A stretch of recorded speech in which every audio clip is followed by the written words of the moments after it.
Good morning, everyone. Dustin Weber. This is June 13th, 2023.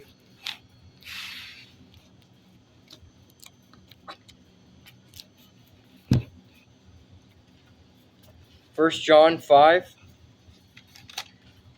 It's our last one for First John. Faith in the Son of God.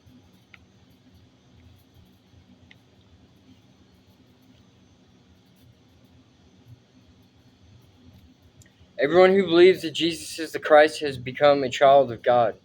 And everyone who loves the Father loves his children too. We know we love God's children if we love God and obey his commandments. Loving God means keeping his commandments, and his commandments are not burdensome. For every child of God defeats this evil world, and we achieve this victory through our faith. And who can win this battle against the world? Only those who believe that Jesus is the Son of God. And Jesus Christ was revealed as God's Son by his baptism in water and by shedding his blood on the cross. Not by water only, but by water and blood. And the Spirit, who is truth, confirms it with his testimony. So we have these three witnesses, the Spirit, the water, and the blood, and all three agree.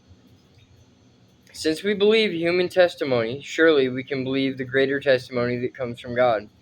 And God has testified about his Son. All who believe in the Son of God know in their hearts that this testimony is true. Those who don't believe this are actually calling God a liar because they don't believe what God has testified about his Son. And this is what God has testified. He has given us eternal life, and this life is in his Son. Whoever has the Son has life. Whoever does not have God's Son does not have life. Conclusion. I have written this to you who believe in the name of the Son of God, so that you may know you have eternal life. And we are confident that he hears us whenever we ask for anything that pleases him. And since we know he hears us when we make our request, we also know that he will give us what we ask for. If you see a fellow believer sinning in a way that does not lead to death, you should pray. And God will give that person life.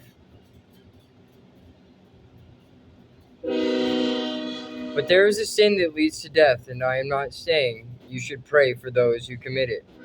All wicked actions are sin, but not every sin leads to death.